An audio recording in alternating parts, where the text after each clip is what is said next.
Boa tarde, crianças. Hoje nós vamos estar falando sobre os sólidos geométricos. Eles se encontram na nossa apostila, esse conteúdo, na apostila carioca, na página 126 e 127. A apostila ela apresenta 4 tipos de sólidos, que é o prisma, a pirâmide, o cilindro e um cone. Mas nós já aprendemos que existem outros e eles vão estar revisados no nosso exercício, abaixo. Então, vamos lá. Quando a gente fala de um prisma, a gente fala de um sólido geométrico que tem duas bases, ou seja, duas estruturas, como se fossem o sustento, e temos as faces, que são as laterais. E essas faces laterais, elas são retangulares. Quando nós falamos da pirâmide, nós estamos falando de uma base, e as faces, elas são triangulares. O que acontece na pirâmide? Na pirâmide nós podemos ter diferentes tipos de base. A gente tem a base que é um quadrado, a gente tem a base que é um hexágono e a gente tem a base também que pode ser uma própria pirâmide. Nós temos também o cilindro, que é uma forma geométrica que possui duas bases circulares e ela possui uma superfície não plana que pode ser girado, que é quando a gente consegue deslizar o objeto.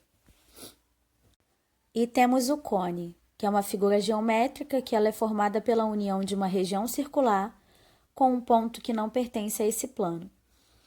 Ou seja, nós vamos agora responder as perguntas que estão aqui no nosso exercício, para a gente poder fixar um pouco os sólidos geométricos.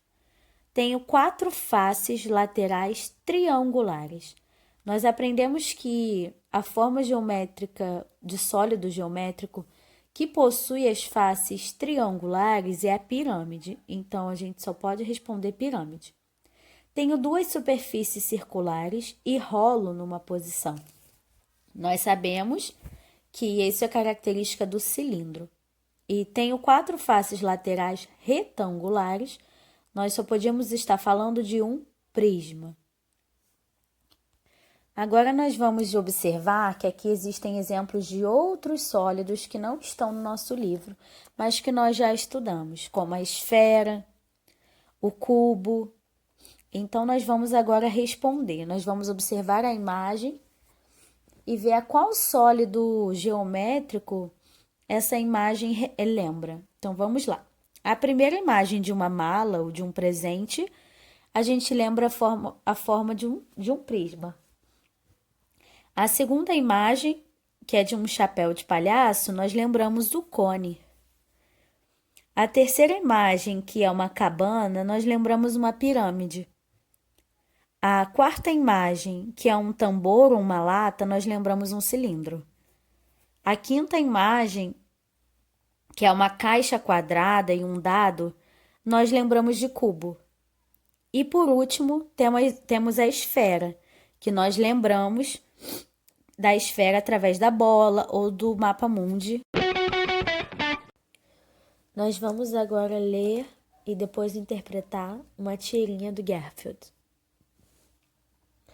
Vamos correr, Garfield. Correr para quê? Tem alguém nos perseguindo? Ah, esquece. Eles têm uma lança? Nós vamos agora responder. Quais são os personagens da tirinha? Garfield e o seu dono. Para quem não sabe, o nome do dono do Garfield é John. Para que John chamou Garfield? Para ir correr, para fazer um exercício. De acordo com a resposta, percebemos que ele só irá correr em que situação? Quando ele estiver sendo perseguido. Por que John desiste do convite que fez a Garfield? Porque ele percebe que ele não irá, só em caso extremo. Ou seja, ele percebeu que a preguiça do Garfield é tanta que ele não ia sair daquele sofá, daquela cama, se não fosse algo muito sério. Através da leitura, podemos perceber que Garfield é animado, alegre, simpático, preguiçoso. Nós já falamos. Ele é preguiçoso. E você? Precisa de um bom motivo para praticar exercícios como Garfield ou você gosta de se exercitar como John? Agora é para você fazer a resposta de acordo com a sua opinião. Você gosta ou não de fazer exercícios? Lembre-se que exercício é sempre muito bom para o nosso corpo e principalmente para a nossa mente. Hora de produzir. Nós já aprendemos que as imagens elas falam por si só. Elas possuem uma coisa chamada de linguagem não verbal. Ou seja, através dos detalhes daquilo que nós estamos vendo, nós podemos interpretar aquilo que está sendo falado ou aquilo que está sendo ilustrado. Então, nós vamos agora observar essas imagens e produzir um texto. Não se esqueça de observar os parágrafos, a letra maiúscula, no começo de parágrafos, de dar um belo título para a sua história. E também não se esqueça de que escrever uma história não é copiar meras palavras ou anotar algumas palavras. É você usar a sua imaginação para criar aquilo que você mais tem vontade. E a sua história ela pode ser totalmente diferente daquilo que outra pessoa imaginou, porque é aquilo que você pensou.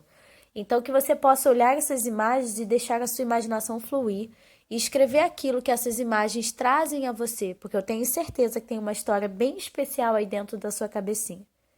Boa sorte e use a sua criatividade.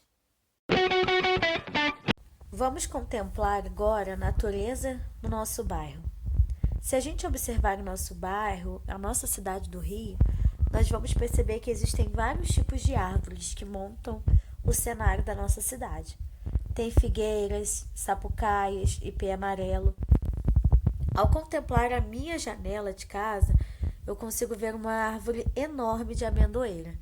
Agora eu quero que você faça essa contemplação na sua casa. Observe a sua janela ou da porta de sua casa e observe quais são as árvores que você consegue enxergar. Se você não souber o nome, procura perguntar a um vizinho mais antigo ou ao seu pai, que ele possa ser que ele saiba o nome.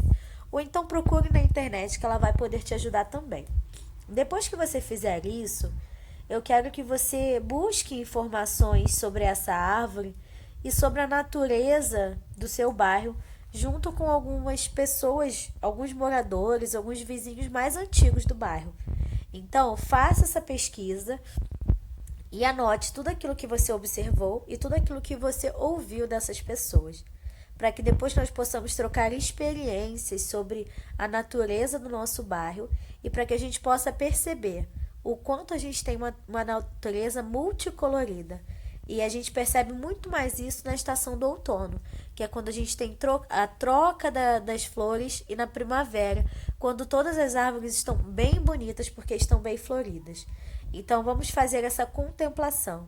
Eu tenho certeza que esse minuto observando vai fazer toda a diferença no seu dia.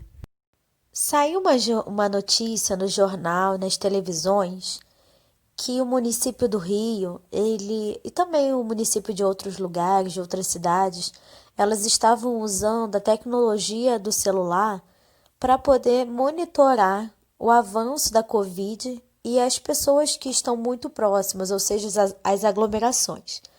Ou seja, eles estavam usando o GPS do celular para poder rastrear quando tinham muitas pessoas no mesmo local. Por exemplo, se muitas pessoas estavam com o celular ligado no mesmo ambiente, eles iam até o local para saber o que estava acontecendo, porque a gente estava em quarentena, então a gente não podia estar todos aglomerados. Ou seja, eles utilizaram a tecnologia em favor da saúde. E é o que nós vamos discutir um pouquinho e conversar agora. Antigamente, quando nossos pais ou os nossos avós queriam ir para um lugar que eles não conheciam, um hospital distante, a casa de um parente que eles não sabiam onde era, eles não tinham a tecnologia do celular para usar a localização. Então, eles tinham que perguntar aos cobradores, os motoristas, eles tinham que perguntar aos vizinhos, aos moradores, ou seja, eles iam perguntando às pessoas para conseguirem chegar. É daí que vem o ditado, né? Quem tem boca vai a Roma. Então, eles iam perguntando e assim eles conseguiam chegar. Hoje em dia, com a tecnologia, a gente não precisa mais disso. Se a gente colocar no nosso Maps do celular, a gente vai ter vários lugares do mundo que a gente vai conseguir ter a localização desse lugar em tempo real. Ou seja, ao mesmo tempo que a gente pesquisa, nós temos a informação do local. Então, agora nós vamos pensar um pouquinho sobre essas mudanças e eu quero que você Pergunte aos seus parentes, aos seus pais, aos seus avós a respeito disso, como eles faziam para ter essa comunicação antes, como que eles se localizavam no tempo e no espaço antigamente, já que eles não tinham o uso da tecnologia, ou os que tinham ainda não era uma tecnologia tão avançada como nós temos hoje.